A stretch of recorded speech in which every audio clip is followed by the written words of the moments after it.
No sé si hay algo para aclarar, discutir, volver de la vez pasada. O de la vez anterior, no importa, pero digo, el principio de la vez pasada. A mí me quedó una duda. Decir, Cuando se habla sobre el tema del fetichismo de la mercancía. todavía no Ah, no, llegamos, todavía no llegamos. todavía no llegamos, estamos avanzando hacia ahí. Ah, no, entonces bueno. Pero no, todavía no apareció. No sé si hay alguna otra cosa, con cosas que hayan aparecido hasta acá. Bueno, entonces sigamos adelante. Nosotros lo que llegamos a avanzar la vez pasada era sobre la forma del valor, eh, que lo que teníamos era que el valor de una mercancía se expresa como valor de cambio en cantidades del cuerpo de otra mercancía, por lo tanto decíamos del valor de uso de otra mercancía. Habíamos visto entonces que nos aparecía, además de la pregunta respecto de por qué cuando el trabajo abstracto socialmente necesario se materializa en su producto de manera privada e independiente, esa materialización se representa como el atributo de cambiabilidad que tienen las mercancías, así como el valor, y teníamos la pregunta de por qué si el valor es cantidades de trabajo, nunca se puede expresar en cantidades de trabajo, solo se puede expresar como valor de cambio, es decir, cantidades del cuerpo de una mercancía cualitativamente distinta. Y entonces lo que habíamos avanzado era las consecuencias de esa expresión respecto de cómo se manifiesta, si de manera inequívoca o no, los cambios en el valor de las mercancías en su expresión, y lo que teníamos es que como la mercancía que actúa como equivalente, que pone su cuerpo para que la otra exprese su valor, también tiene un valor y ese valor está sujeto a fluctuación según cómo cambia la productividad del trabajo que la produce. Tenemos que tanto la mercancía que va a expresar su valor como la que sirve para esa expresión, su magnitud de valor cambia y cambia con independencia una de la otra, la manifestación no es inequívoca. Y después habíamos mirado qué pasa cuando uno se enfoca sobre la mercancía que está en el lugar del equivalente, donde lo que tiene es una cosa, un valor de uso que expresa valor. Entonces, lo que teníamos era, cuando mirábamos la mercancía que ocupa el lugar del equivalente, que se ponía de manifiesto respecto de esa mercancía en la relación de cambio, es que su forma material, su valor de uso, expresa valor, que tiene esta capacidad para expresar valor porque es producto de un trabajo concreto, pero lo que expresa es trabajo abstracto, y es producto de un trabajo privado, y sin embargo la potestad que aparece teniendo en esa relación de cambio es que representa al trabajo social. Que la mercancía que está en el polo relativo tiene que entrar en la relación para mostrar que ella tiene valor, la mercancía que está en el polo del equivalente entra en la relación representando al valor. Entonces, estamos con esto, hasta ahí más o menos habíamos llegado. Lo que va a aparecer respecto de esto, entonces, es que la antítesis que hay en el interior de la mercancía entre valor de uso y valor, acá aparece desplegada y separada entre los dos polos, porque la mercancía que está en el polo relativo, lo que importa es su valor de uso. Lo que viene a probar es que es un valor de uso social. Y sin embargo, lo que está expresando es su valor. cuando uno mira la mercancía que está en el polo equivalente, lo que ve es un valor de uso, es esta cosa material, y sin embargo su papel en la relación es que sirve para expresar valor. Entonces aparece puesta exteriormente el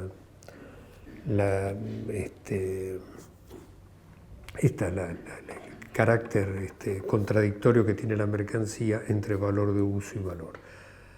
Lo que importa de uno, de cada una, es lo contrario del papel que cumple cada una en la relación.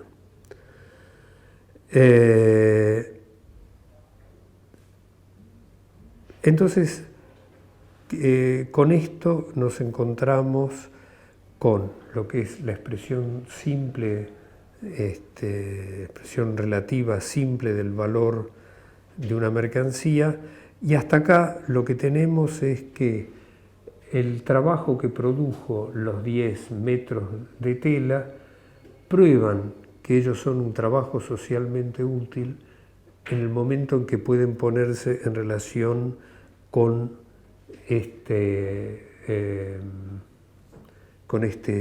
saco. Vuelvo a señalar una cosa. Las mercancías tienen valor antes de entrar en la relación de cambio. Tienen valor en el momento de la producción. O no tienen valor y no son mercancías si el trabajo que las produjo no es socialmente útil. Lo que está en juego es que ese atributo que tiene la mercancía se ponga de manifiesto, y se pone de manifiesto cuando entra en la relación de cambio con otra. Pero esto que ya veíamos la vez pasada, de la relación no genera el atributo, lo que pone en evidencia es que el atributo estaba. No sé si alguien quiere plantear algo sobre eso. Sí, en algún momento se va a desarrollar cómo se da ese valor, más allá de decir que el valor se expresa cuando se pone en equivalencia con otra mercancía. Sí. Se va a llegar en algún momento del desarrollo del libro el valor, cómo se genera, el valor particular. A ver si te sigo. El valor es el trabajo abstracto socialmente necesario que está materializado de manera privada e independiente en su producto, lo cual determina ese producto como mercancía. Ahí está explicado qué es el valor. Por eso no sé si... Ahora, después lo que vimos es de qué forma se expresa, cómo expresa la mercancía que tiene ese atributo. La única forma de expresar lo que tiene es ejercer el atributo entrando en la relación de cambio con otra. Pero vos, ¿no? ¿Está claro? ¿Vos querías plantear algo? Sí, no, un poco en relación, me parece, a lo que preguntaba. Si entonces es posible decir a priori que el trabajo gastado en la producción de una mercancía es útil o no. Porque si el atributo del valor se pone en evidencia cuando está en la relación con otra mercancía, a priori, ¿podemos decir si ese trabajo gastado era útil o no? No, por eso es que el valor no se puede expresar en cantidades de trabajo.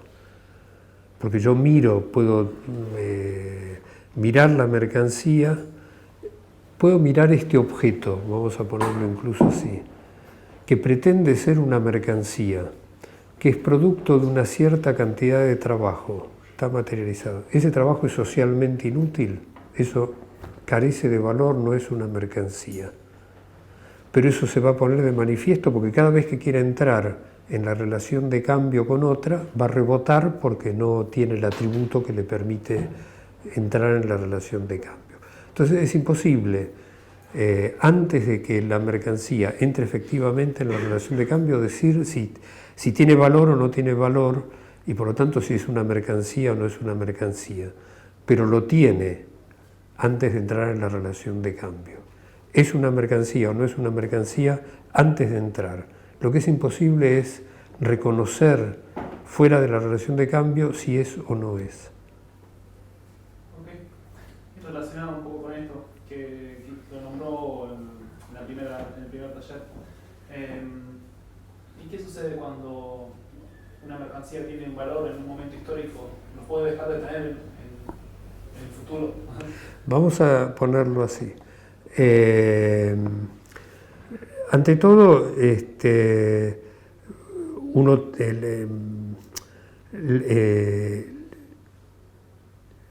las mercancías, los distintos valores de uso, son valores de uso o no en distintos momentos históricos, ¿sí? Aún dentro del modo de producción capitalista hay cosas que en un momento histórico son valores de uso y en otro momento del propio modo de producción capitalista no son más, y al revés.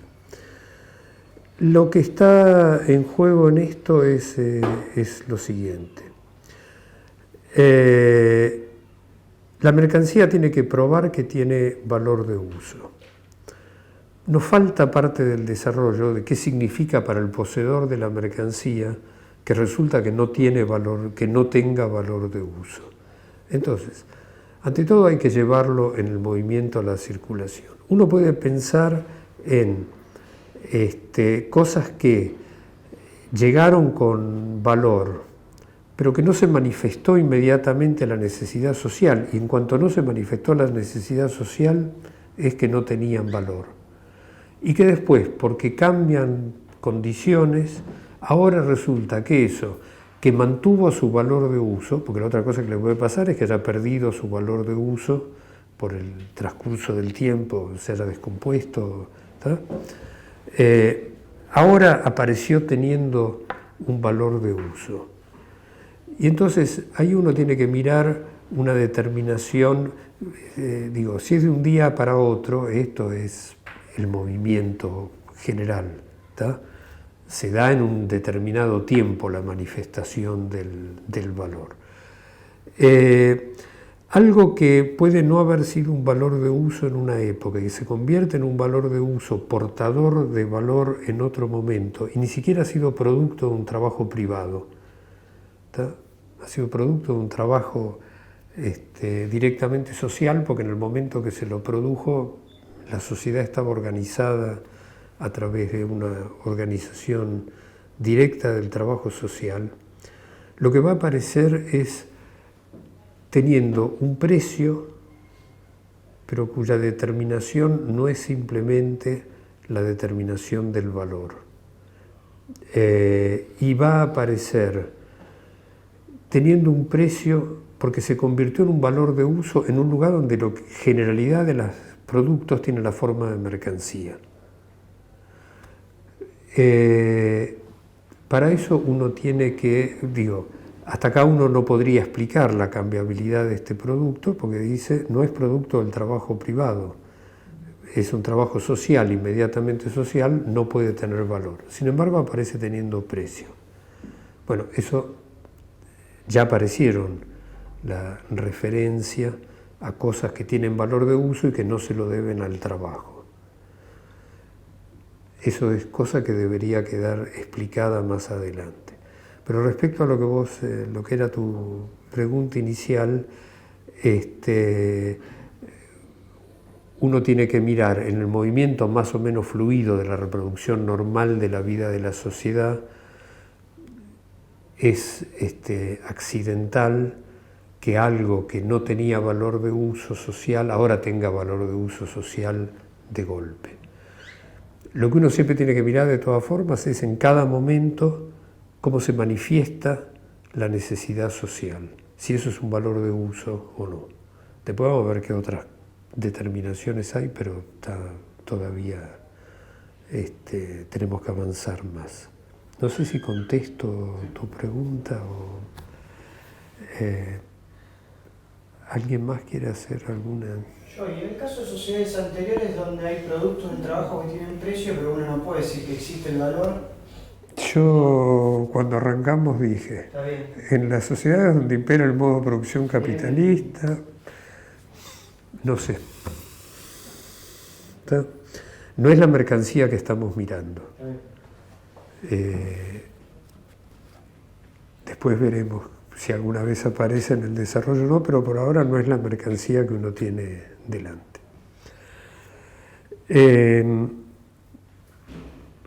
No sé si hay algo más, si no, seguimos. ¿Qué es lo que uno tiene hasta acá? Lo que uno tiene hasta acá es una expresión simple del valor de esta mercancía. Marx lo pone como circunstancial, accidental, que pone todos esos sinónimos en el título de la forma simple del valor, porque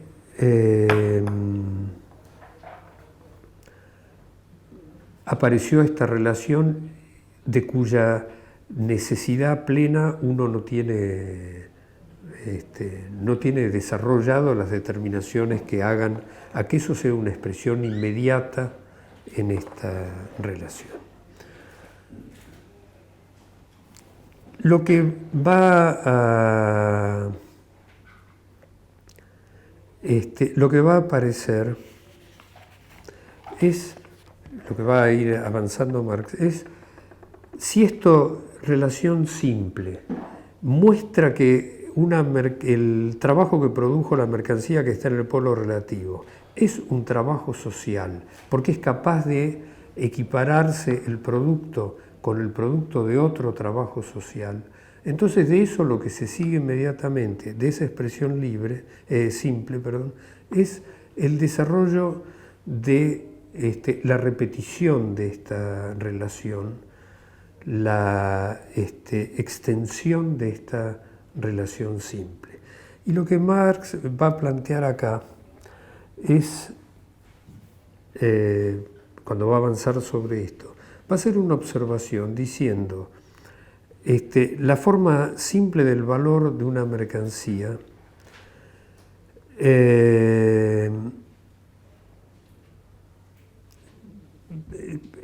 esta es la expresión, perdón, que arranco de vuelta. Esta es la expresión más simple del valor de una mercancía. Por lo tanto, esta es la expresión más simple de la forma misma de la mercancía. Y el desarrollo de la forma de la mercancía, dice, es el desarrollo de la forma del valor. Todavía es muy prematuro plantear una cuestión ligada con esto, pero yo se los marco para que ustedes se acuerden y lo reclamen, porque vamos a empezar a mirar el desarrollo de algo que es una forma concreta del valor, y si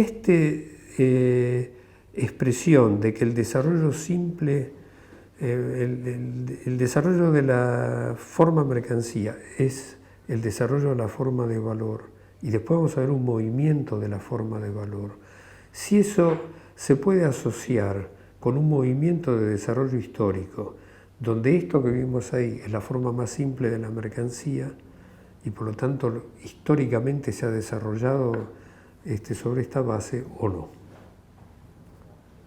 ¿Se entendió o es tan abstracto que es No, que hay una cita incluso. Hay una parte que hay una cita que dice tales formas son propias de sociedad en la cual no se generalizó.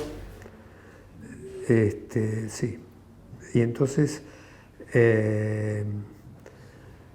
lo anuncio, no voy a desarrollar el contenido. Esto tiene que ver con discusiones que hay diciendo, primero existió históricamente el simple cambio de mercancías, la simple producción de mercancías, y de eso se desarrolló el modo de producción capitalista, o esto es algunos hablan de una construcción ideal, de un modelo ideal, que yo no usaría nunca esos términos, sino que lo que uno está mirando es la forma más simple del producto del trabajo social hecho de manera privada e independiente, la forma más pura del trabajo social hecho de manera privada e independiente, y por eso arranca con la mercancía como producto de este trabajo absolutamente privado. En todo el desarrollo, porque esto hace después al final del tomo 1 y hace un montón de discusiones, va a subyacer esto y cada tanto Marx va a hacer observaciones que uno puede asociar con esta primera que hizo acá. ¿Está? Pero hasta acá es completamente abstracto, pensémoslo cuando vamos avanzando. Lo que va a plantear entonces es, si esta forma simple es el modo en que la mercancía que está en el polo relativo puede demostrar que es producto de un trabajo social porque se equipara con el producto de otro trabajo que está reconocido en esa relación como social. Bueno, la plenitud de esa expresión de la forma la plenitud de esa expresión de que se trata de un trabajo social se alcanza cuando se despliega todas las expresiones relativas del valor de una mercancía en el cuerpo de todas las demás mercancías que hay en la sociedad. Y esto es lo que Marx va a llamar la forma desplegada del valor. ¿Hace falta que lo haga con dibujo o basta con la explicación? Y entonces lo que va a aparecer es el despliegue de 10 metros de tela, valen un saco, valen, tomo cualquier cosa, valen 3 sillas, valen una lámpara, etc. Y en ese despliegue va a aparecer una relación que sea 10 metros de tela valen 1 onza de oro. Son medio caras, pero está. Va a aparecer ese despliegue. La única relación que no se puede desplegar es que 10 metros de tela valgan 10 metros de tela, porque eso no es ninguna expresión de valor. Entonces, con esa expresión desplegada, ahora lo que queda de manifiesto es que el trabajo que produjo los 10 metros de tela tiene un carácter social porque puede equipararse con todos su producto puede equipararse con todos los productos de las distintas formas concretas que tiene el trabajo social, que en esa relación cada uno de ellos entra como representante del trabajo social. No tiene que probar qué es eso, entra como representante del trabajo social.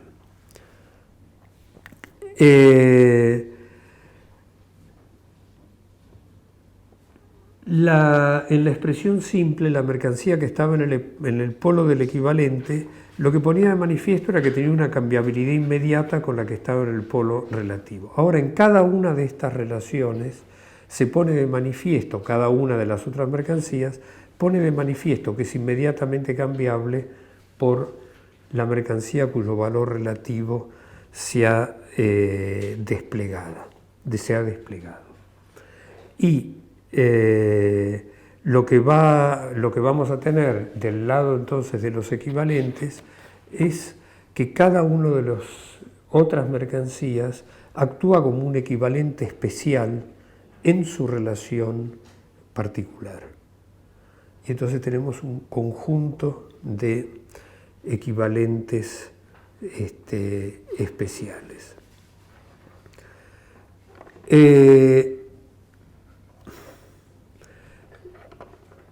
Lo que va a remarcar Marx en esto es lo que había puesto al principio, pero al principio, cuando arranca el desarrollo, no se conocía el contenido de la relación, hay una multiplicidad de valores de cambio y sin embargo hay una unidad en la sustancia de valor de la mercancía que está en el polo relativo. Es siempre la misma masa de valor. Con lo cual va a agregar, esto pone de manifiesto que no es la expresión del valor la que determina la magnitud del valor, es la magnitud del valor la que determina la expresión. Entonces, el paso que sigue en el desarrollo es, cuando uno mira cada uno de estos equivalentes especiales, lo que tiene es una forma determinada del trabajo, una forma concreta determinada del trabajo social en cada uno de ellos funcionando como expresión del trabajo social, pero es en cada una de sus renglones, digamos. Y entonces lo que va a aparecer en el desarrollo es la transformación de cada uno de esos equivalentes especiales donde solo pueden actuar como equivalentes en su relación particular, en una expresión, en la expresión de un equivalente general, lo cual formalmente se desarrolla a partir de dar vuelta la expresión relativa del valor en todos los equivalentes generales, y cuando queda dada vuelta, ahora lo que uno tiene es todas las mercancías, salvo la que está en el polo del equivalente, expresando su valor de manera general en un solo equivalente. Hay un solo equivalente que representa al trabajo social, porque todas las formas concretas de trabajo quedan confirmados como producto del trabajo social cuando se expresan en cantidades del cuerpo de este equivalente general. Ahora viene esta expresión, esta cuestión histórica que él hace referencia, diciendo la expresión simple solo aparece en formas primitivas, y la forma esta desarrollada del valor, dice, empieza a aparecer cuando hay alguna mercancía en particular que ocupa el lugar del equivalente general. Esto no tiene que ver con el desarrollo, en el sentido de que esto no juega ningún papel en el desarrollo. Es una observación que es exterior al desarrollo. ¿Está claro esto? Porque después va a estar el desarrollo de cuál es la necesidad de que se haya generado un determinado equivalente general. Pero eso va a estar mucho después. Va mucho, está en el capítulo que sigue.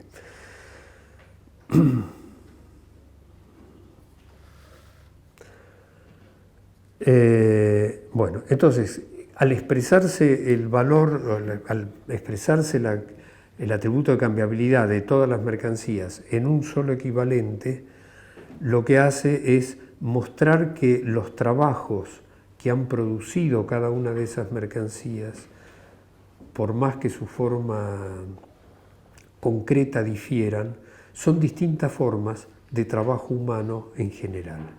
Son materializaciones de un gasto productivo de cuerpo humano. Y por lo tanto son materializaciones de este trabajo abstracto que se ha manifestado ahora como trabajo social. Lo que va a agregar en este movimiento es, para que una mercancía pueda funcionar, pueda ocupar el lugar del equivalente general y representar al trabajo social, el carácter social de esta determinación se pone de manifiesto porque todas las demás la tienen que haber elegido a esta para expresar su valor. Y entonces lo que aparece acá es que se le reconoce a esta forma concreta del trabajo social hecho de manera privada e independiente el carácter de una existencia social. Está socialmente puesta en este lugar. Socialmente quiere decir acá simplemente por el movimiento de todas las mercancías. Después va a aparecer otra determinación. Y entonces lo que aparece es una cosa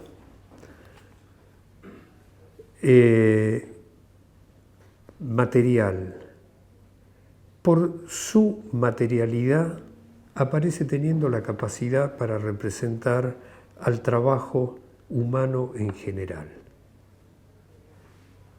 Cuando uno mira el equivalente, no ve ninguna expresión de valor, lo que ve es un cuerpo, es una determinada cantidad de un valor de uso. En sí mismo, esto es lo que teníamos antes, el equivalente en esa relación no pone de manifiesto su valor, sirve para que la otra ponga de manifiesto el suyo. Y entonces lo que aparece es esto,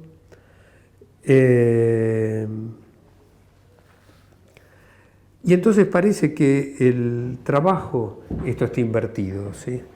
Quedó, bueno, yo tengo acá los 10 metros de tela, en el Capital está al revés.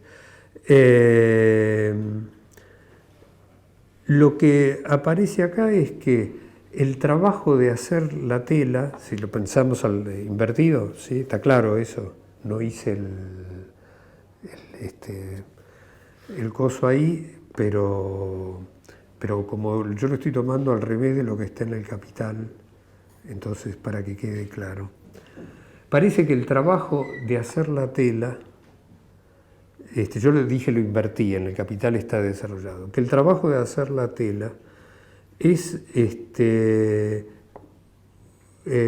una forma material de trabajo que tiene la capacidad, su producto, de ser expresión del trabajo humano en general.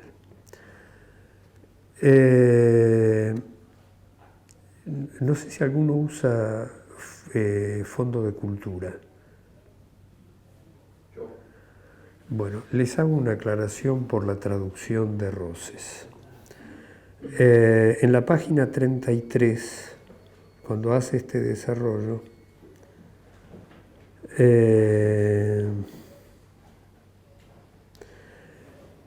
hay una, no sé a qué altura del texto, dice: lo que hacemos es reducir todos los trabajos reales al carácter de trabajo humano común a todos ellos, a la inversión de fuerza humana de trabajo. Y antes dice, con ello ponemos de relieve, además de un modo expreso, su propio carácter positivo. Bueno, mi aclaración es que el ponemos y lo que hacemos son creaciones que corren por cuenta de Roses, porque lo que está expresado es que son las mercancías las que se están expresando.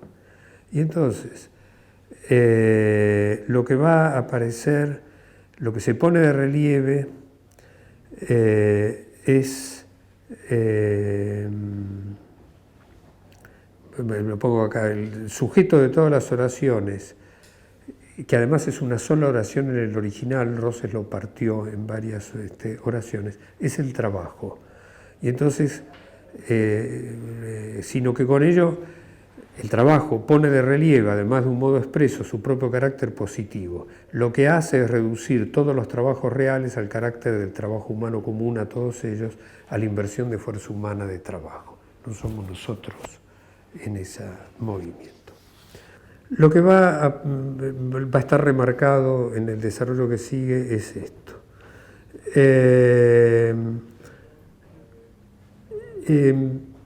¿Quién es el sujeto activo de esta relación?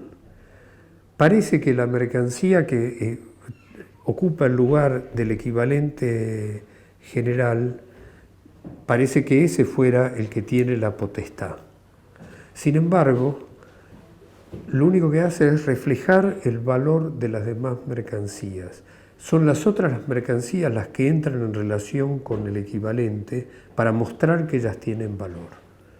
Y entonces, todo esto apunta al desarrollo de la conciencia del productor de mercancías.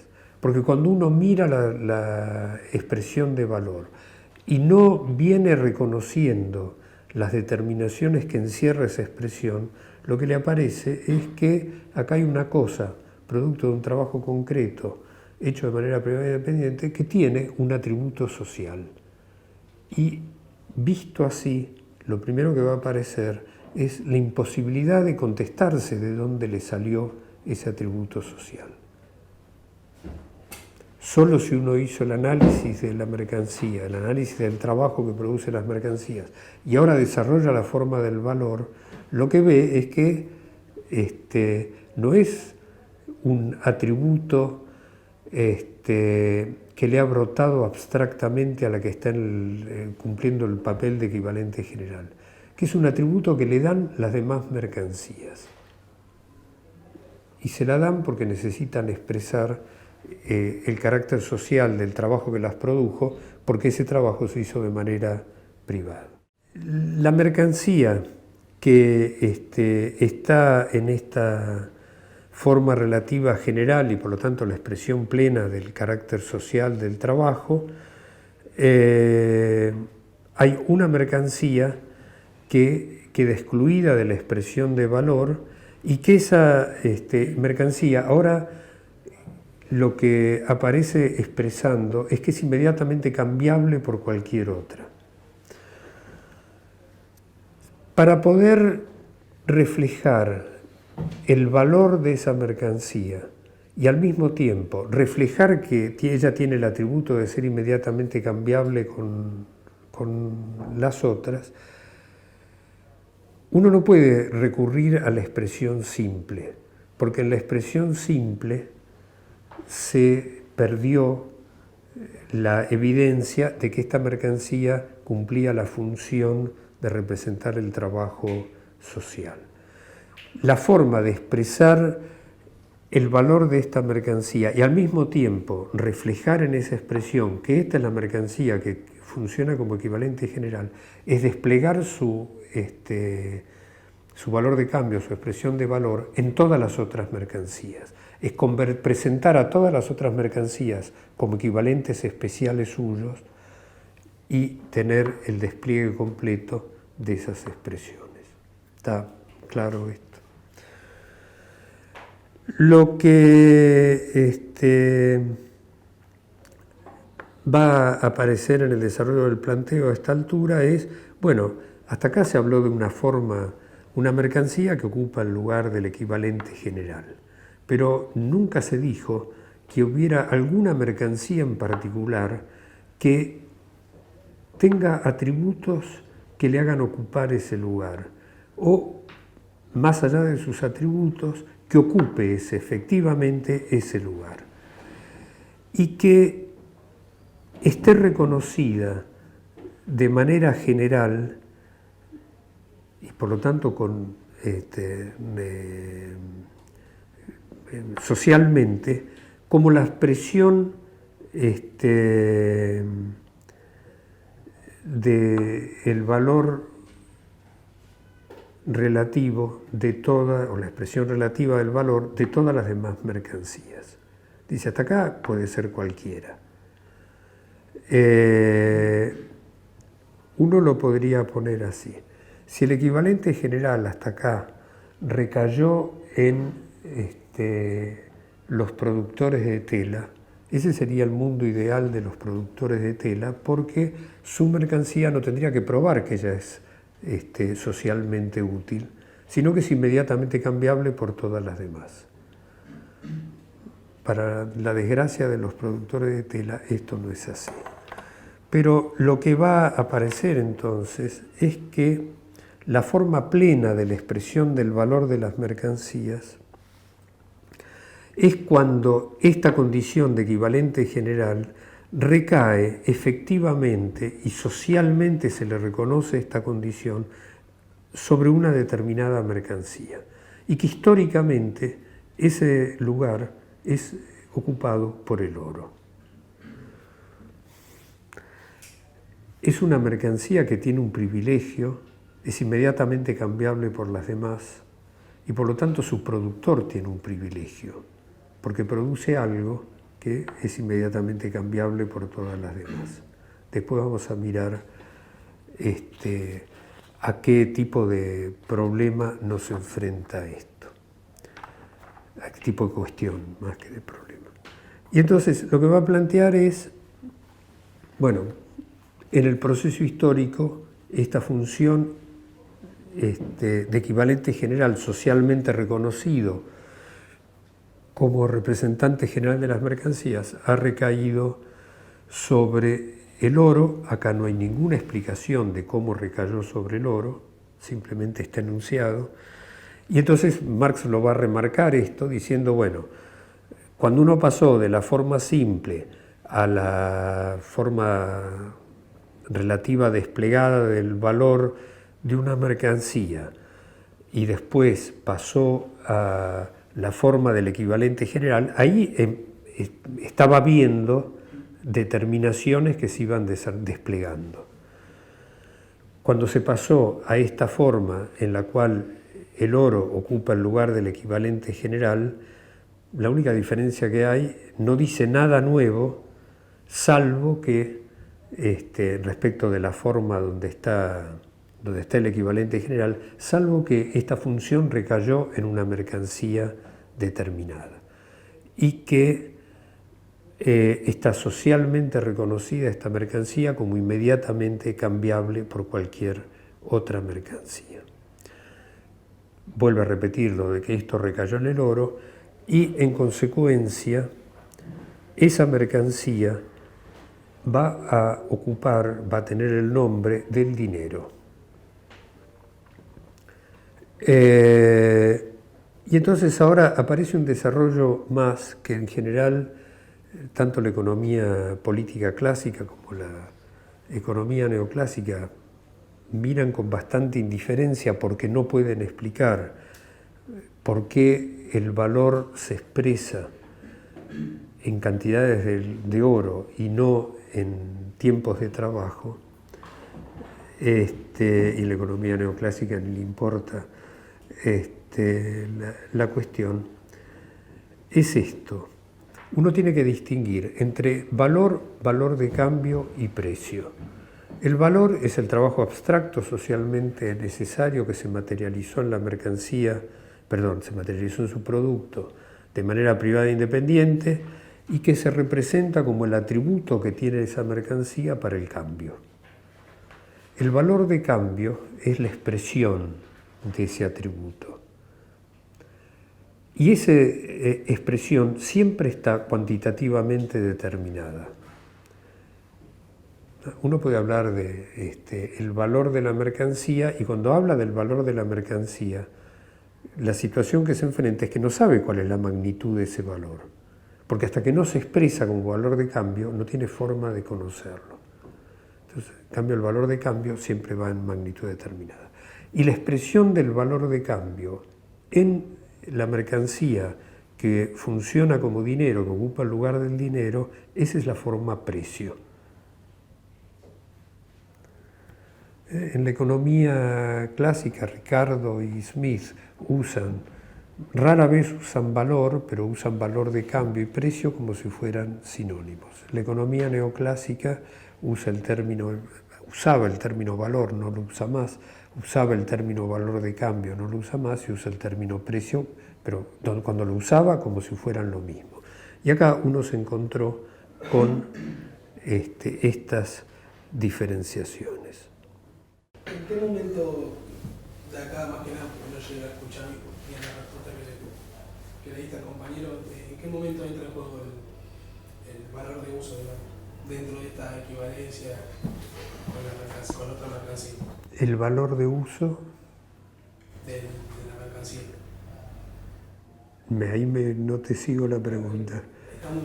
Habías dicho que en el valor de cambio, en la comparación con otra mercancía, se manifestaba el valor. Sí. ¿Y el valor de uso? No, el valor de uso se manifiesta en la apropiación del cuerpo de la mercancía por aquel para el cual eso es un valor de uso. Yo puedo suponer que la mercancía tiene valor de uso, por eso para mí tiene valor, porque para mí tiene valor de uso, pero incluso podría llegar a equivocarme, podría pensar que tiene valor de uso, agarré algo que cuando lo como está podrido, no tenía valor de uso. Entonces, el valor de uso en la relación de cambio no entra, como dice Marx, un átomo de valor de uso en el valor. El problema es que eso que no tiene un átomo de valor de uso se expresa en cantidades de un valor de uso. Es una expresión de algo que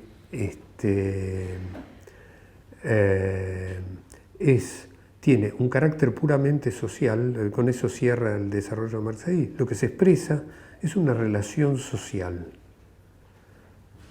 pero se expresa corporizada en un valor de uso, en una cosa. Hay una cosa que tiene la capacidad de reconocer socialmente qué trabajo sirve y qué trabajo no sirve. Y ningún individuo lo puede hacer. Ningún individuo por sí lo puede hacer. Pero uno mira el dinero y el dinero tiene esta esta potestad.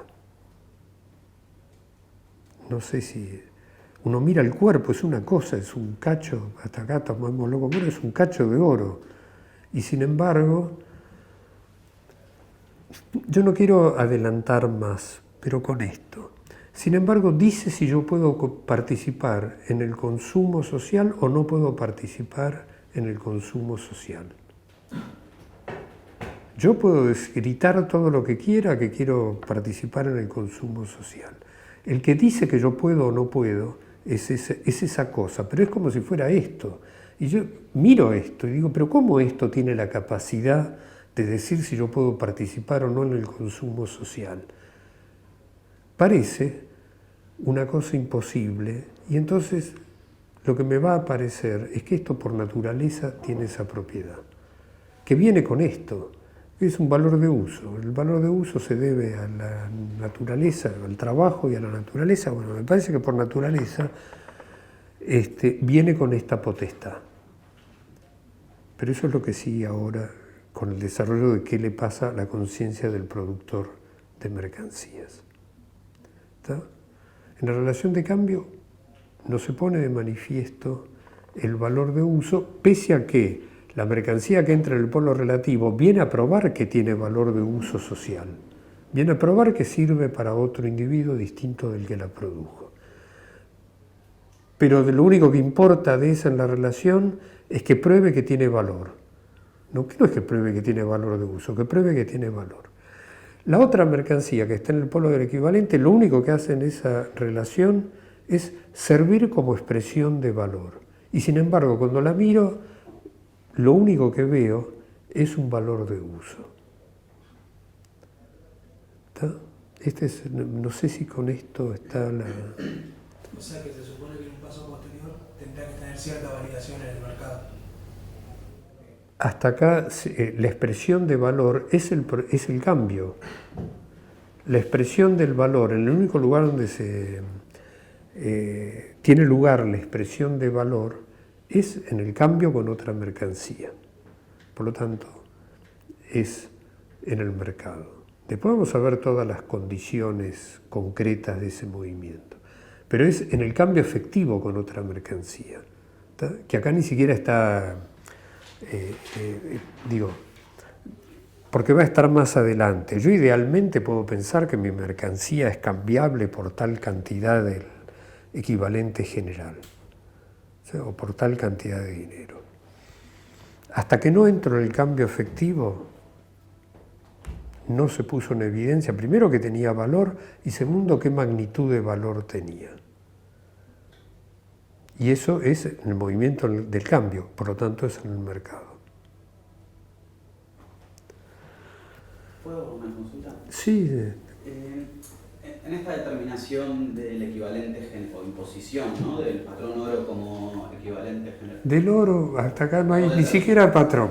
Pero la consulta, ¿se sigue manteniendo en esta equivalencia la determinación de su valor por el tiempo de trabajo? Me refiero a la equivalencia de otras mercancías con el tiempo de trabajo para obtener el oro, o empiezan a jugar otros factores como la escasez o valores abstractos? Vamos a mirarlo de vuelta.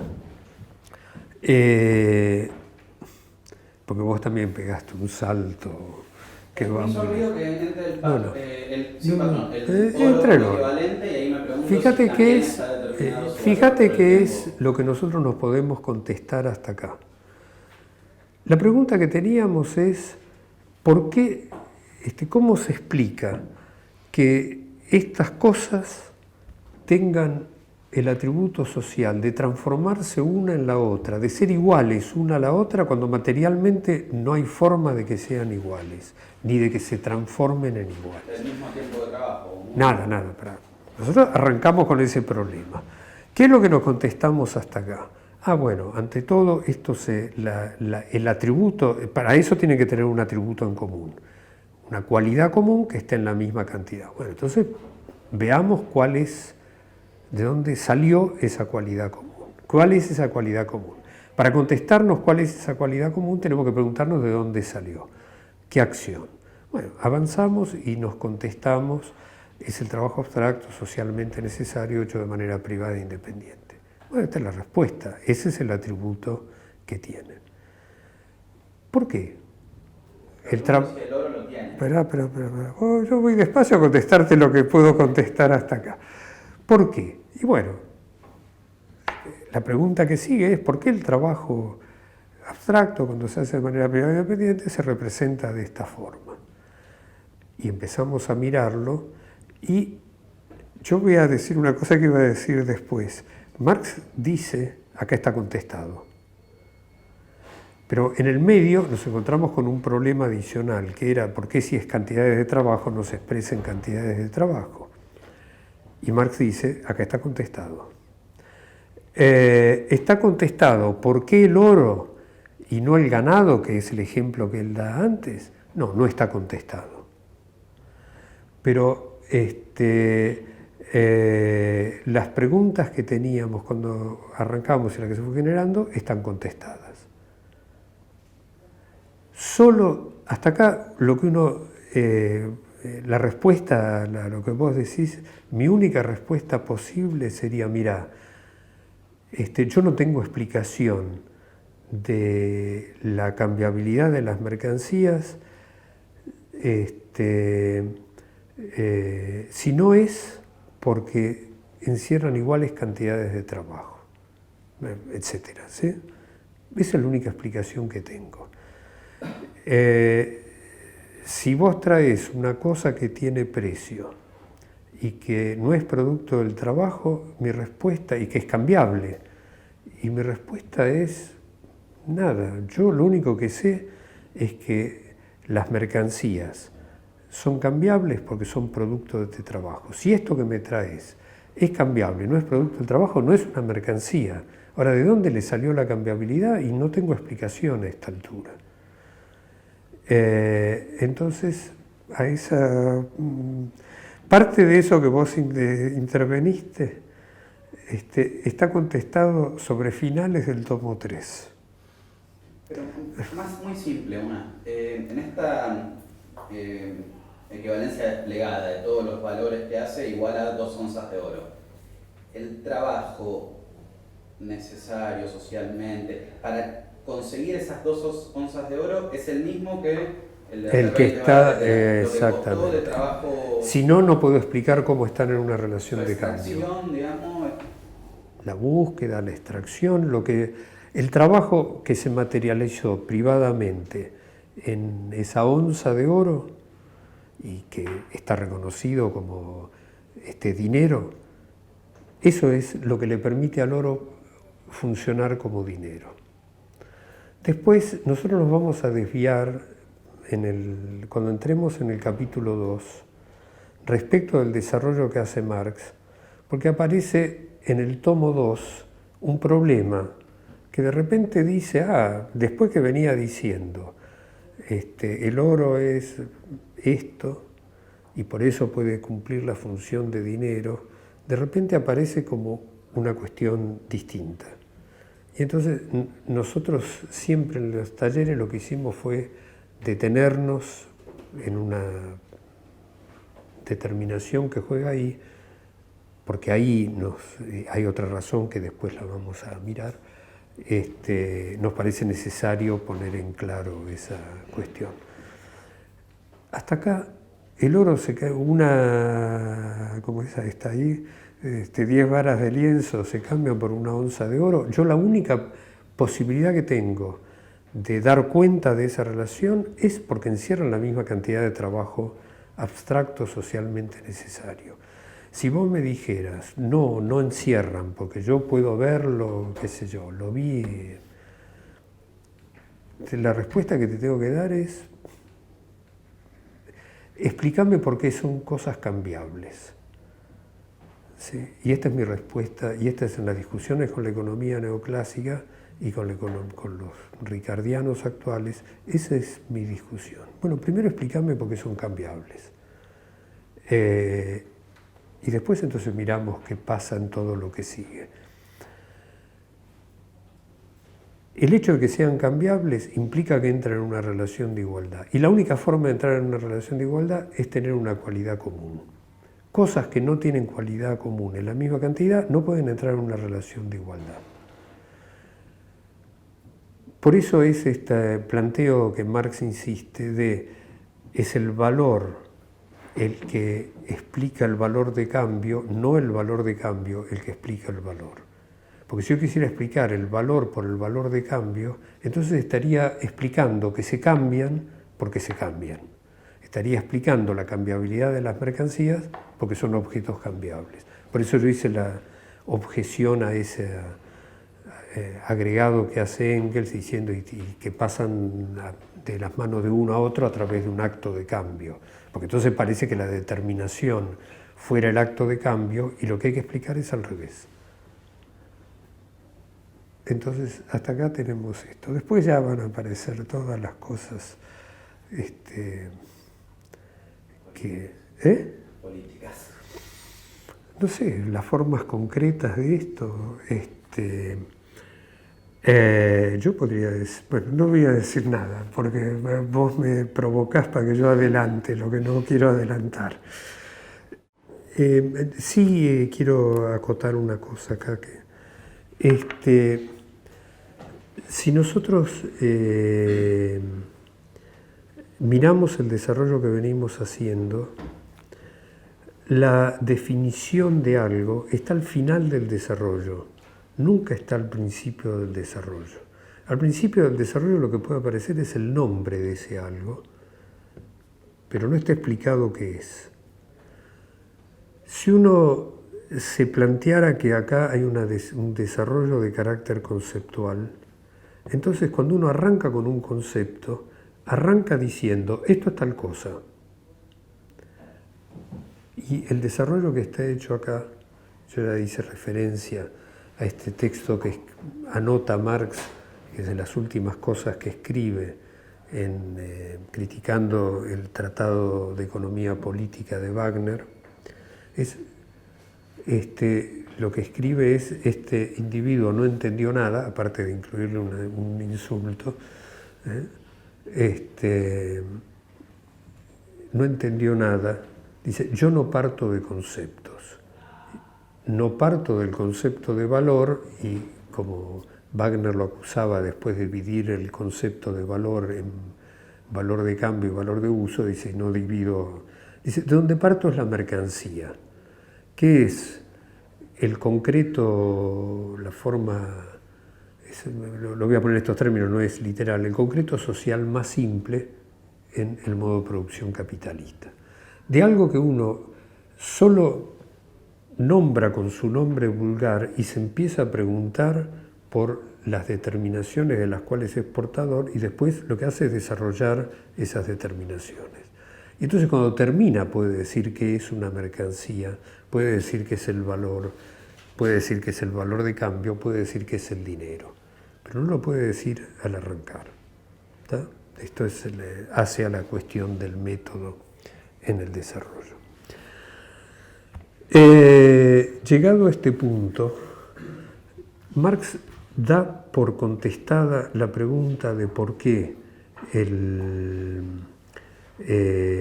trabajo abstracto socialmente necesario, cuando se realiza de manera privada e independiente, su materialización se representa como el valor. Y da por contestada la pregunta de por qué, siendo el valor cantidades de trabajo, no se puede expresar en cantidades de trabajo.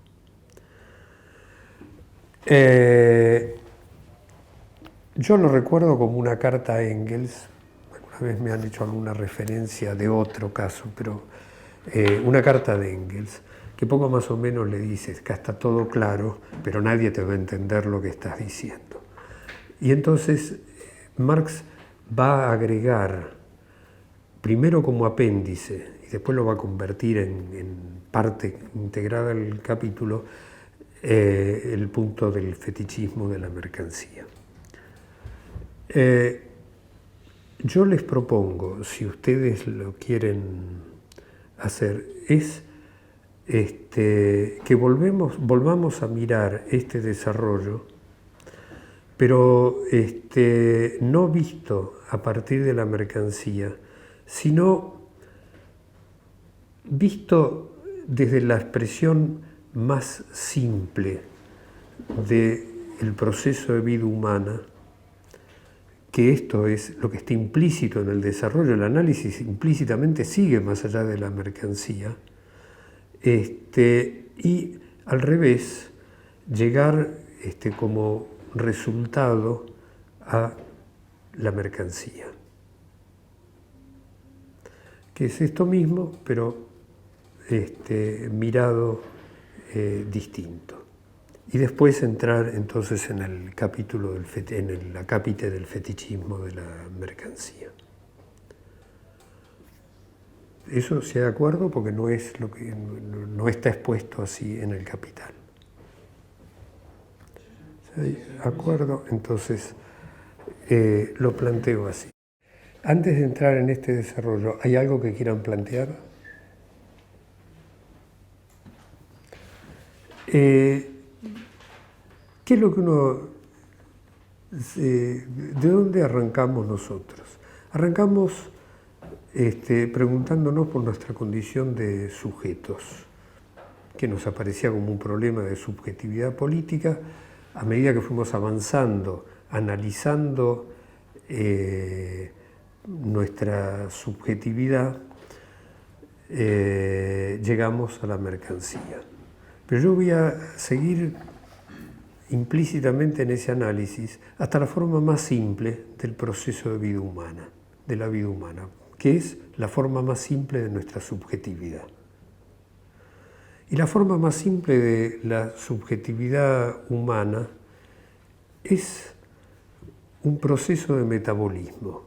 Es un proceso natural donde una forma de existencia necesita gastarse a sí misma, consumir una parte de sí misma para apropiarse del medio y con esa apropiación reproducirse a sí misma.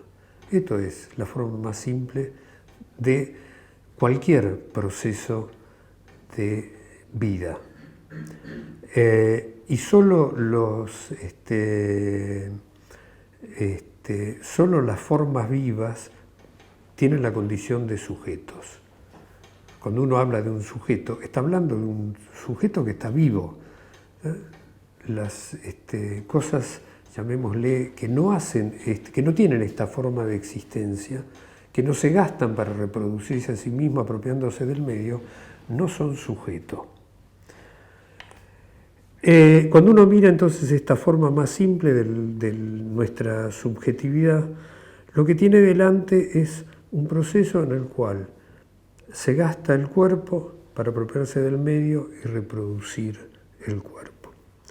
Como la finalidad del gasto es la reproducción del cuerpo, si el sujeto vivo se lanza a apropiarse del medio de manera, llamémosle, inmediata, le puede ocurrir que avance sobre una parte del medio que no sirve para reproducirse a sí mismo. Y entonces, lo primero que vamos a tener como determinación que es general de los sujetos vivos es que el proceso de apropiarse del medio se desarrolla a través de lo que uno puede poner por términos simples como dos momentos. Hay un primer momento en el cual el sujeto hace un gasto limitado de su cuerpo, por lo tanto ya está en acción, pero hace un gasto limitado de su cuerpo para apropiarse virtualmente, vamos a ponerlo así como término general, de las potencias que tiene como sujeto respecto de las potencias que le ofrece el medio. Si ese medio es un medio para sí o no es un medio para sí. Ese proceso, entonces, es un proceso en el cual el sujeto gasta limitadamente su cuerpo para apropiarse de la potencialidad que tiene respecto de las potencias que le ofrece el medio. Y esto quiere decir que lo que está haciendo es conocerse a sí mismo como sujeto. Si es sujeto frente a eso que tiene delante o no es sujeto frente a eso. Y en consecuencia, lo primero que tenemos es que, a partir de formas muy simples de existencia viva, el proceso de apropiarse del medio arranca con el proceso de conocimiento. El proceso de conocimiento que es la organización de la acción. Es una acción que ya arrancó porque se está gastando el cuerpo, pero que la función de ese gasto es organizar el gasto. Y lo primero que uno tiene entonces es el conocimiento es un momento necesario de la acción. Si en ese conocimiento el sujeto se reconoce con las potencias para apropiarse del medio, entonces lanza el gasto pleno de su cuerpo, se apropia del medio y se reprodujo. Si en ese gasto limitado reconoce que no tiene las potencias para apropiarse del medio, lo que va a hacer es, para ponerlo en términos simples, retirarse y buscar un medio nuevo que le permita reproducirse. En consecuencia, en realidad yo dije, esto arranca, la acción arranca con el gasto parcial para conocer la propia potencialidad respecto a la potencialidad del medio, pero en realidad no termina en ese momento, porque como el sujeto se va transformando a medida que se va gastando y el medio se va transformando a medida que el sujeto se lo está apropiando, el conocimiento tiene que renovarse continuamente y acompañar todo el desarrollo de la acción. Entonces es un gasto de cuerpo que forma parte de la acción y que además transcurre a todo lo largo de la acción. Y entonces acá uno puede hacer esta observación. Nosotros vivimos en una sociedad en la cual el conocimiento se lo concibe como separado de la acción. Por un lado está el conocimiento y por otro lado está la acción. Por un lado está como forma más potente del conocimiento la teoría y por otro lado está la práctica. Y lo que se dice es, sí, alguna forma tienen que relacionarse, pero nunca se puede definir de qué forma tienen que relacionarse. Y lo que estamos planteando acá, en el punto de partida, es el conocimiento es la acción en sí misma. Y por lo tanto, a nadie se le puede imputar que conoció y no actuó. Uno, conociendo, organizó la acción. Lo que pasa es que hizo una acción que tiene esta forma que exteriormente está definida como no acción, pero que en realidad es la acción que organizó con ese conocimiento. ¿Estamos claros en esto? Dejémoslo abierto a contestarnos en algún momento por qué esta es la conciencia general en el modo de producción capitalista, que son dos cosas que están separadas y que se unen externamente una con la otra y que el conocimiento no es en sí mismo acción. La segunda determinación que uno se enfrenta a partir de esto es un sujeto que necesita apropiarse del medio para reproducirse a sí mismo, es que es una necesidad de ese sujeto avanzar en la capacidad de para apropiarse del medio. Y por lo tanto, acá uno se va a encontrar también con un contraste respecto de lo que son las concepciones generales en el modo de producción capitalista. La concepción general es ningún sujeto puede portar en sí la necesidad de desarrollar su capacidad para apropiarse del medio. Toda circunstancia en la cual se avance en la apropiación del medio brota como consecuencia de un movimiento accidental, exterior. Nada puede transformarse por sí mismo. ¿Sí? ¿Se entiende esto? Esto tiene un fundamento lógico, estrictamente en el método lógico. Si algo tuviera la potencialidad para desarrollarse por sí mismo, entonces estaría violando el principio de identidad. Contendría en sí mismo algo que no es inmediatamente lo que está presentando. es un concreto que tendría potencialidades que no corresponden a la condición de concreto. Y entonces sería inaprensible por la lógica. Pero lo que la lógica dice es que eso no existe, que eso es, pensar que eso puede existir es metafísico. Cuando uno mira el movimiento físico, lo que se encuentra es que, por lo menos con los sujetos, vamos a mirarlo, los sujetos tenemos la necesidad de avanzar en nuestra capacidad para apropiarnos del medio. Y por lo tanto tenemos la necesidad de transformarnos a nosotros mismos. No es que la transformación viene de fuera. ¿Por qué la conciencia científica general en el modo de producción capitalista dice que la necesidad de transformación solo puede venir de afuera? Es exterior a la cosa, digamos, para ponerlo en esos términos. ¿Está claro esto? ¿Se entiende? ¿Se sigue? Tampoco vamos a contestar ahora por qué, pero aparece como una cuestión que uno tiene delante. Entonces, nosotros tenemos estas dos determinaciones generales de los sujetos vivos. Estas determinaciones, perdón, de los sujetos vivos no necesariamente solo, o sea, no de todos los sujetos vivos. Yo lo suelo poner en esto.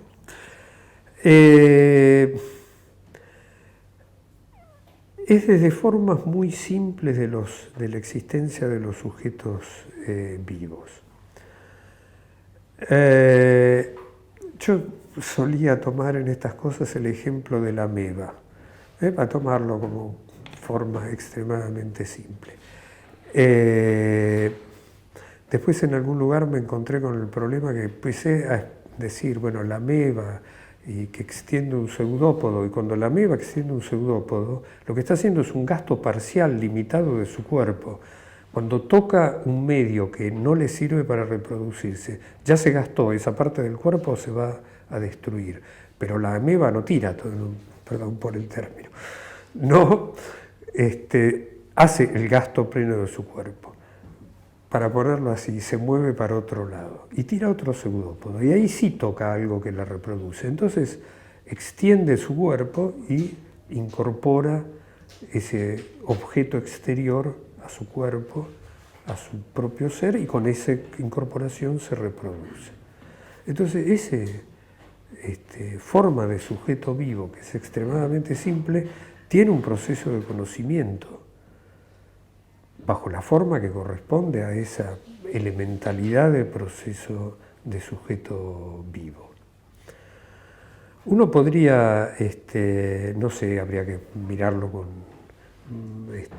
suficiente claridad biológica, si los virus tienen esta capacidad, porque para reproducirse necesitan la incorporación de una cadena de, si no me equivoco mal, de ADN, de otro sujeto vivo, porque ellas tienen una sola cadena.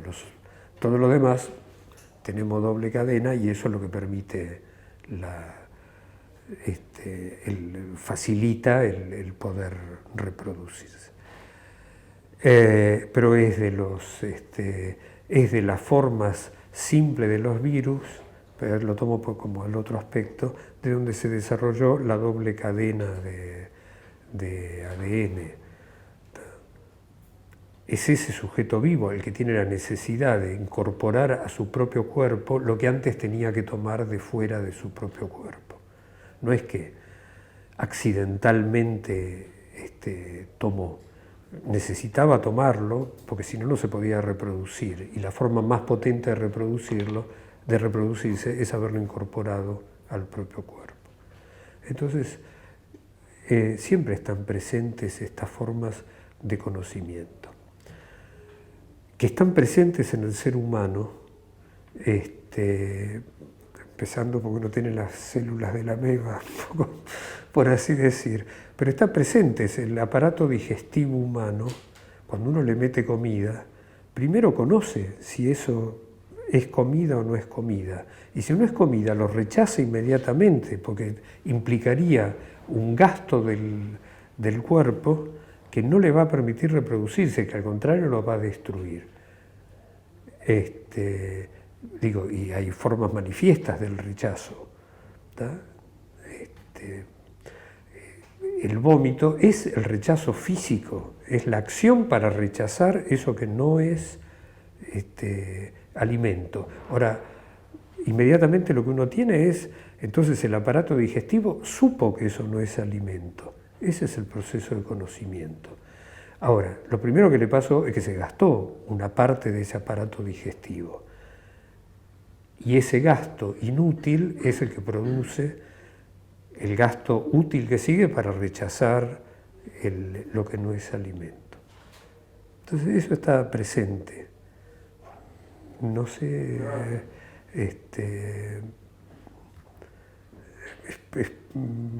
es un momento necesario de la existencia del sujeto vivo. Cuando el medio que se enfrenta al sujeto vivo trasciende su capacidad de conocimiento, ahí es donde está liquidado el sujeto vivo, porque no puede distinguirlo si eso es o no un medio para sí. Continúa la acción y se destruye a sí mismo.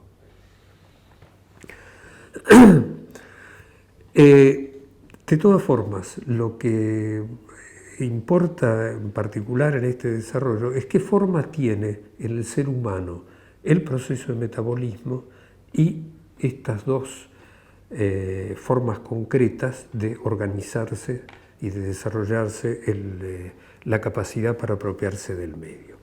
Y lo primero que uno tiene es que el ser humano no gasta su cuerpo para apropiarse inmediatamente del medio y con esa apropiación reproducirse, sino que gasta su cuerpo para transformar al medio y con el producto de esa transformación reproducirse a sí mismo.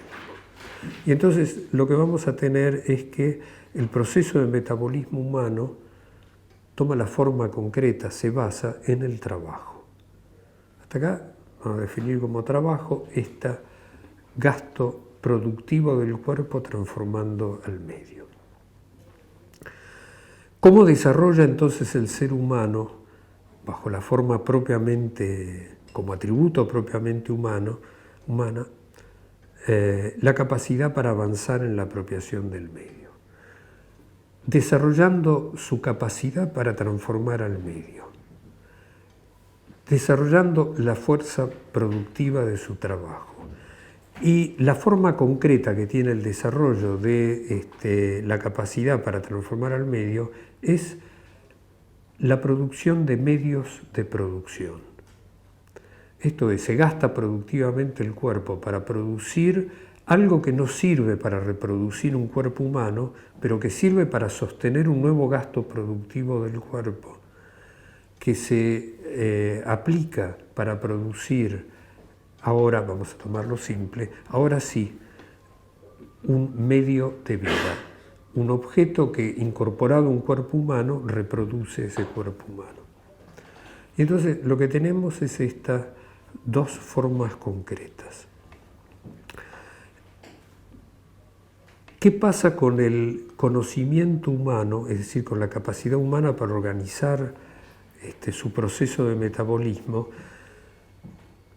con este desarrollo de las fuerzas productivas del trabajo a través de la incorporación de procesos de transformación intermedia, de producción de medios de producción? El punto de partida del proceso de metabolismo y el punto de llegada está cada vez más lejos, porque cada vez hay gastos productivos del cuerpo que producen algo que no reproduce un cuerpo humano. Y en consecuencia, el conocimiento humano necesita ir extendiéndose para poder organizar la acción. Y en ese desarrollo, lo que uno se va a encontrar es que el conocimiento humano arranca siendo un conocimiento simplemente animal, de una especie animal en particular, que tiene capacidades de organizar su acción complejas comparado con otras especies animales, pero se va extendiendo, extendiendo, hasta que ese conocimiento toma una forma concreta que es distinta al conocimiento animal. Y esa forma concreta es un conocimiento que, para poder organizar la acción, tiene un resultado que está tan lejos, por así decir, que tiene que saber que lo que está haciendo es organizar la acción. Y eso es un conocimiento consciente. Es un conocimiento que se sabe a sí mismo conocimiento. Sabe que lo que está haciendo es organizar la acción. Y acá lo que nos vamos a encontrar es que si hasta acá uno puede plantearse que otras especies animales tienen una forma de metabolismo que es similar a la del ser humano, en cuanto no es que gastan su cuerpo para apropiarse del medio y con esa apropiación reproducirse, sino que gastan su cuerpo productivamente para transformar al medio. Ahora lo que tenemos es que el trabajo humano se diferencia de cualquier actividad productiva animal, no simplemente por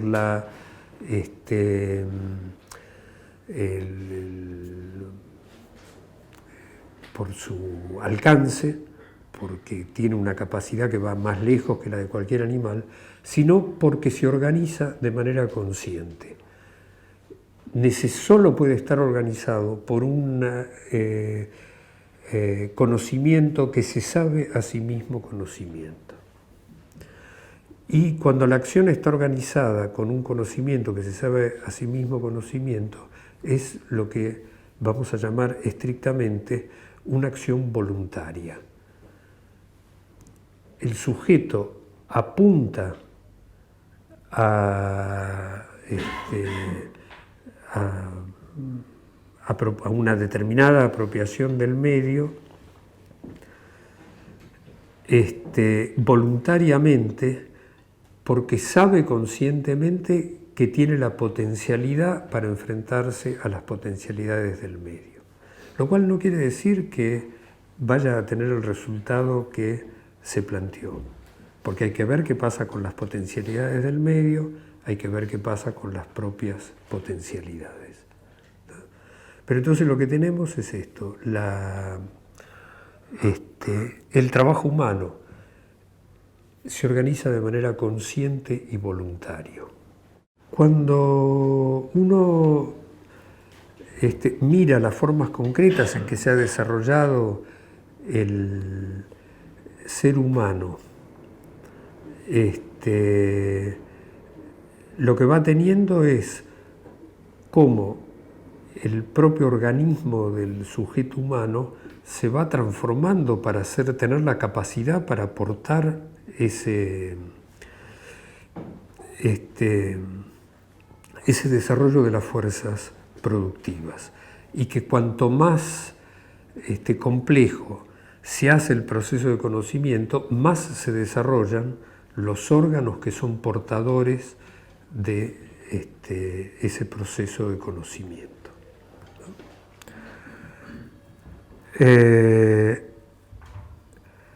Lo cual, yo ya adelanté algo con lo que decía antes, no quiere decir que en el ser humano esta es la única forma de conocimiento. Más allá incluso del aparato digestivo, porque hay toda una graduación de distintos alcances de conocimiento, en el ser humano hay lo que uno puede considerar un conocimiento simplemente animal que corresponde a la forma originaria simplemente animal del ser humano, a lo que uno muy abstractamente y genéricamente puede llamar un conocimiento instintivo. Está presente en la organización de la acción del ser humano. La limitación que tiene el conocimiento instintivo es que no sirve para organizar el trabajo. Yo suelo usar este ejemplo. Si a mí a esta altura alguien de ustedes está sumamente disgustado con lo que yo estoy diciendo y me revolea alguna cosa por la cabeza, yo no voy a apelar a mi conocimiento consciente, porque si yo empiezo a decir, me tiraron un cuaderno, bueno, el cuaderno tiene una dureza que es mayor que la de mi piel en la cabeza. Entonces, ¿cómo me va a doler cuando me pegue? Y entonces levanto el brazo. Cuando hice todo eso, el cuaderno ya me pegó. Yo voy a levantar el brazo. Eso es un conocimiento instintivo. Conocí que venía ese objeto y desencadené la acción que corresponde a eso. ¿Estamos entonces? Si uno miramos nuevamente el proceso de metabolismo humano, lo que tenemos es que cada ciclo de la vida humana arranca con el trabajo, arranca con el gasto productivo del cuerpo, pero el gasto productivo del cuerpo arranca con el conocimiento consciente y el desencadenamiento voluntario del gasto productivo. Y entonces volvamos a mirar al trabajo. Y cuando nosotros nos enfrentamos nuevamente al trabajo, con lo que ya venimos viendo, lo que nos encontramos es que primero el trabajo es una actividad necesariamente individual. Nadie puede trabajar si no gasta productivamente su propio cuerpo. ¿Sí? Alguien puede hacer el trabajo del otro, pero entonces el alguien gastó su cuerpo y el otro no gastó su cuerpo productivamente. En consecuencia, las fuerzas productivas del trabajo siempre están portadas en la subjetividad del individuo que trabaja y están determinadas por la subjetividad del individuo que trabaja. Entonces hay individuos que tienen más fuerzas productivas, menos fuerzas productivas, distintas fuerzas productivas. Pero cuando uno mira esas fuerzas productivas, lo que se encuentra es que no brotan abstractamente, que son fuerzas productivas individuales, no brotan abstractamente de la subjetividad individual. Están producidas para la subjetividad individual por el trabajo productivo hecho por otros individuos. Uno tiene fuerza de trabajo porque consumió el producto del trabajo de otros individuos. Uno trabaja con herramientas que son productos del trabajo de otros individuos. Uno sabe hacer el trabajo como resultado del trabajo de otros individuos. Y entonces lo que tenemos es lo que ya habíamos visto antes, de un trabajo en el cual un individuo gasta su cuerpo para que otro individuo se apropie del producto de ese gasto. Y en ese sentido es que habíamos dicho, el trabajo es un trabajo social. Cuando uno mira el trabajo, yo muchas veces no lo pongo, pero bueno, es este gasto destinado a producir un objeto o la vez pasada hablamos del servicio, que es exterior al mismo sujeto. Uno tiene que distinguirlo del gasto productivo del cuerpo que se hace para reproducirse a uno mismo. Y eso es un gasto simplemente individual, ¿no? Y uno se lo enfrenta no como un gasto productivo, sino como un gasto que se hace del cuerpo para poder consumir. Porque uno gasta el cuerpo también en el momento del consumo. Y el momento del consumo nos lleva a el cierre del ciclo de metabolismo, que lo vamos a tomar en ese proceso de consumo. Hay un consumo de medios de producción y hay un consumo de medios de vida. Lo que reproduce al cuerpo del individuo es el consumo de medios de vida. Entonces yo lo voy a tomar como si fuera directamente esto. El consumo es necesariamente una actividad de carácter individual. Yo no puedo reproducir mi cuerpo si no me apropio materialmente del valor de uso, y me lo tengo que apropiar individualmente. Y nos volvemos a encontrar con esto. Entonces alguien puede consumirse lo que era para el consumo de otro, pero entonces el alguien consumió y el otro no consumió. Pero al mismo tiempo uno consume los productos del trabajo social y consume para estar en condiciones de volver a trabajar para otros individuos. Y entonces el consumo está socialmente determinado, tiene un carácter social, es una actividad necesariamente individual y al mismo tiempo es necesariamente social. ¿Qué es entonces la unidad del proceso de metabolismo humano? Es un proceso en el cual se inicia con el trabajo, con la producción, que arranca con la organización de la producción. Pero esa producción tiene un carácter social. Cada individuo gasta su cuerpo produciendo valores de uso para otros individuos. No solo para sí, sino para otros individuos. Y se cierra con el consumo, a todo lo largo de ese proceso se extiende la organización de la acción, se cierra con el consumo, que es una actividad individual y que al mismo tiempo tiene un carácter social. Cuando uno mira el trabajo, lo que tiene delante, esto que planteé, ahora lo planteo desordenadamente, del carácter social del trabajo, el desarrollo de las fuerzas productivas del trabajo es el desarrollo de las fuerzas productivas del trabajo social. ¿No? Y entonces la cuestión que tenemos es cómo se establece la unidad entre estos carácter individual del trabajo, carácter social del trabajo, carácter individual del consumo, carácter social del consumo, la producción y el consumo. ¿Cómo se organiza la unidad de ese movimiento? En la cual cada individuo es un órgano de ese movimiento. Y en consecuencia, lo primero que tenemos acá es que la conciencia es la forma en la cual cada sujeto humano porta en su persona la capacidad para regir su trabajo individual como órgano del trabajo social. Y en consecuencia luego regir su consumo individual como órgano del consumo social. Esto es la conciencia, es la forma en que cada uno tiene la capacidad para regir su acción individual como órgano del proceso de metabolismo social. ¿Estamos hasta acá?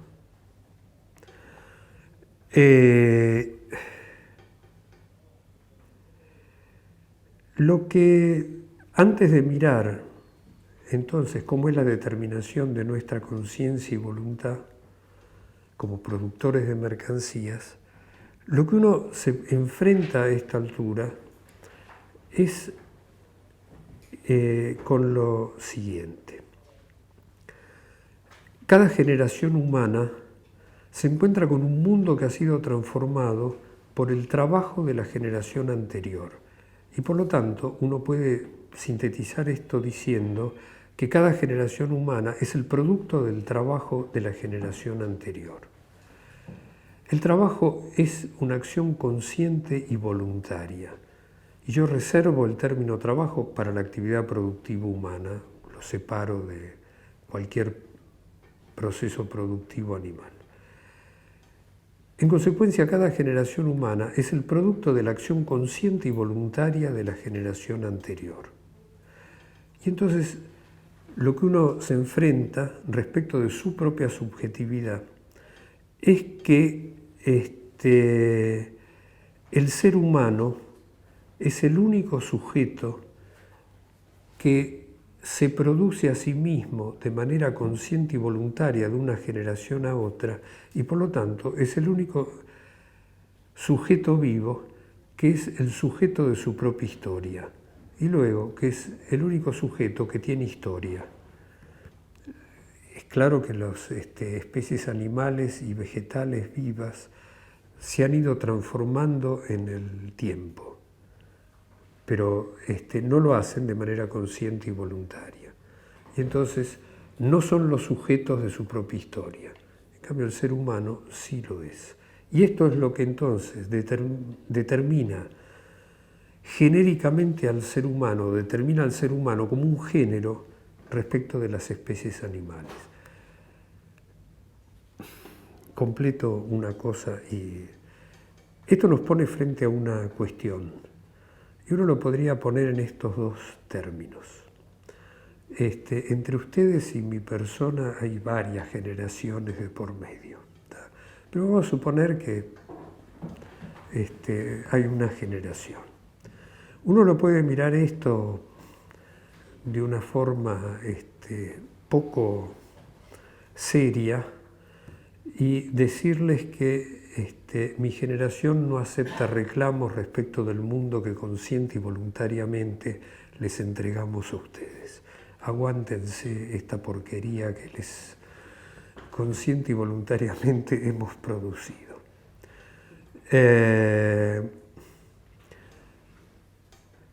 Lo que importa realmente no es qué mundo le dejó a uno la generación anterior, sino que lo que importa como sujeto histórico es qué mundo le va a dejar uno a la generación que le sigue.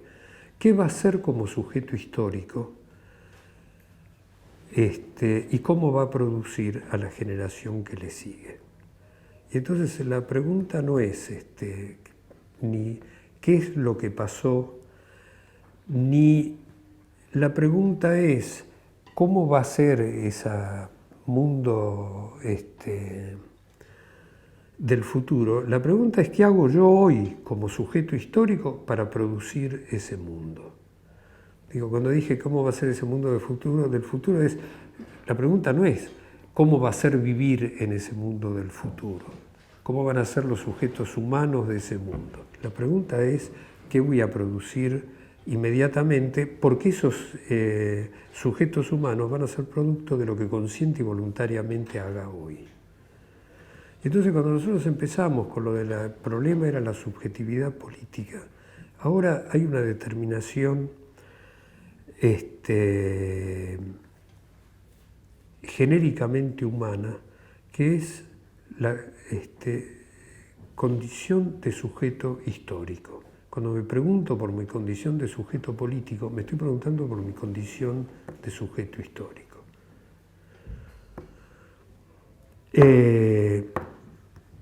¿Estamos hasta acá? Hasta acá simplemente nos encontramos con todo este desarrollo, no miramos lo específico de la producción de mercancías. Lo que tenemos que mirar ahora es esta determinación específica. Pero yo la dejaría para la próxima. Así, porque va a ser medio largo. ¿Tá? Arrancamos, revemos todo esto, revemos lo que vimos del desarrollo sobre la forma del valor y nos